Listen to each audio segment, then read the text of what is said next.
Benvenuti amici di Red Black Insights e benvenuti in questa analisi dedicata a quello che molti già hanno ribattezzato come il nuovo caso Bosman.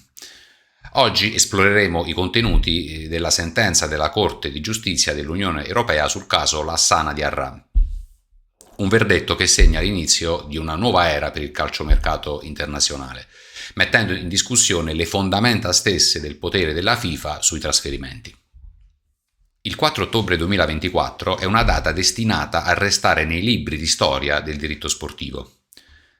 La Corte di Giustizia europea ha dichiarato illegittime alcune norme chiave del regolamento FIFA sullo status e il trasferimento dei calciatori, noto come RSTP. Ma attenzione, non siamo di fronte a un liberi tutti, come ho spesso letto in maniera impropria, per non dire del tutto errata. La sentenza infatti punta a riequilibrare il potere tra club e calciatori, senza però eliminare il principio fondamentale della stabilità contrattuale. Per capire come siamo arrivati a questo punto, dobbiamo tornare ad agosto del 2014. Il centrocampista francese Lassana Diarra risolve il suo contratto con il Lokomotiv Mosca, che reagisce chiedendo 20 milioni di euro di danni per una risoluzione che ritiene priva di giusta causa. Pochi mesi dopo, lo Sporting Charleroi in Belgio si offre di ingaggiarlo, ma pone due condizioni. Uno, la certezza che Diarra possa essere tesserato, e due, che il club belga non sia ritenuto responsabile per l'indennità dovuta ai russi.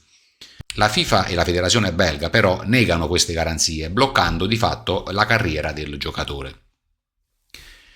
Il sistema che ha intrappolato Diarra si basava su pilastri che la Corte di Giustizia europea ha definito tossici. In particolare, l'articolo 17.2 del regolamento FIFA prevedeva la responsabilità solidale automatica del nuovo club per l'indennità dovuta, mentre l'articolo 17.4 presumeva che il nuovo club avesse indotto il giocatore alla rottura del contratto, rischiando quindi pesanti sanzioni sportive. Inoltre, l'articolo 9 permetteva alle federazioni di bloccare il rilascio del certificato internazionale di trasferimento, finché era in corso una disputa, lasciando quindi di fatto il giocatore ostaggio del suo vecchio club. La scure della Corte di Giustizia dell'Unione Europea si è abbattuta su queste norme richiamando due fondamentali articoli del Trattato sul funzionamento della Unione Europea. Da un lato l'articolo 45 sulla libera circolazione dei lavoratori, poiché le regole FIFA costituivano un ostacolo sproporzionato per i cittadini della Unione. Dall'altro l'articolo 101 sulla concorrenza. La Corte ha assimilato queste regole ad accordi di non assunzione, i cosiddetti no poaching agreements, che compartimentano artificialmente il mercato dei talenti a solo vantaggio dei club. La logica seguita dai giudici europei si fonda sul principio di proporzionalità. Sebbene la Corte riconosca come legittimo l'obiettivo della FIFA di garantire la stabilità dei contratti per la regolarità delle competizioni, ha stabilito che i mezzi utilizzati, come il blocco del cheat e la responsabilità solidale automatica, vanno ben oltre quanto necessario per raggiungere tale scopo. Queste misure, infatti, applicate in modo combinato, rischiavano di compromettere irrimediabilmente la breve carriera professionale di un atleta. Le reazioni del mondo del calcio non si sono fatte attendere. Il sindacato mondiale dei calciatori, FIFPro, ha parlato di una vittoria storica che rivoluzionerà la governance, chiedendo che le regole siano negoziate e non imposte unilateralmente. Al contrario, l'Associazione dei Club Europei, l'ECA, ha espresso preoccupazione, pur sottolineando che il sistema dei trasferimenti nel suo complesso resta salvo. La FIFA, dal canto suo, ha assicurato che adeguerà le proprie norme consultando la comunità calcistica. Infatti, la risposta dell'organo di governo mondiale è stata molto rapida. Già a ottobre 2024 è stato aperto un forum di discussione globale, Da gennaio 2025 è entrato in vigore un quadro normativo provvisorio che introduce criteri più rigorosi per il calcolo dei risarcimenti, rimuove la responsabilità solidale automatica per i nuovi club e semplifica le procedure per il rilascio del CIT, evitando quindi che le controversie blocchino i futuri trasferimenti. È fondamentale però distinguere il mito dalla realtà. La sentenza di Arrà non significa che i calciatori possano ora rompere i contratti quando vogliono senza conseguenze. Assolutamente no. L'obbligo di risarcire il danno in caso di risoluzione senza giusta causa rimane interamente a carico del calciatore. Il rischio economico personale resta quindi altissimo, potenzialmente milionario, ma sono state eliminate le sanzioni accessorie che impedivano al giocatore di continuare a lavorare altrove. Per vedere queste nuove regole in azione basta guardare al caso Renan Lodi, esploso nel settembre del 2025.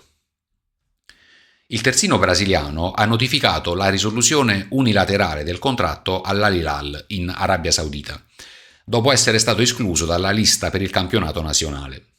Lodi ha invocato la giusta causa, sostenendo che l'esclusione leda il suo diritto fondamentale ad esercitare la professione. La nuova frontiera legale si sposta quindi sulla definizione di giusta causa. Un precedente chiave in questo senso è il caso Sangua deciso dal TAS nel 2018, dove si stabilì che rifiutare di registrare un giocatore viola il suo diritto di competere, rendendo irragionevole la prosecuzione del rapporto di lavoro. Oggi il dibattito non riguarda più la legalità delle sanzioni FIFA, ma la sostanza della violazione contrattuale commessa dal club. Questa è la grande differenza che molti commentatori ancora non afferrano. Se il caso di Arrà è stato il precedente sistemico che ha abbattuto le barriere burocratiche, il caso Lodi rappresenta l'applicazione pratica di questa ritrovata libertà. La differenza è netta. Di Arrà lottava contro un intero sistema normativo. Lodi oggi invece affronta il suo singolo club con la consapevolezza di poter firmare altrove, pur accettando il rischio di dover pagare un risarcimento se la sua giusta causa non venisse riconosciuta. Tutto questo si inserisce in un trend più ampio di scrutinio europeo sullo sport. Il caso di Arrà non è un'anomalia, ma fa parte di un processo che ha visto la Corte pronunciarsi prima sulle regole della Superlega e poi sulle regole del vivaio del Royal Antwerp. L'autonomia dell'ordinamento sportivo ha oggi limiti molto chiari. Deve rispettare i principi fondamentali del diritto dell'Unione Europea. Le implicazioni strategiche sono profonde per tutti. I club ora affrontano rischi maggiori nella gestione delle rose, poiché escludere un giocatore può portare alla perdita immediata dell'asset.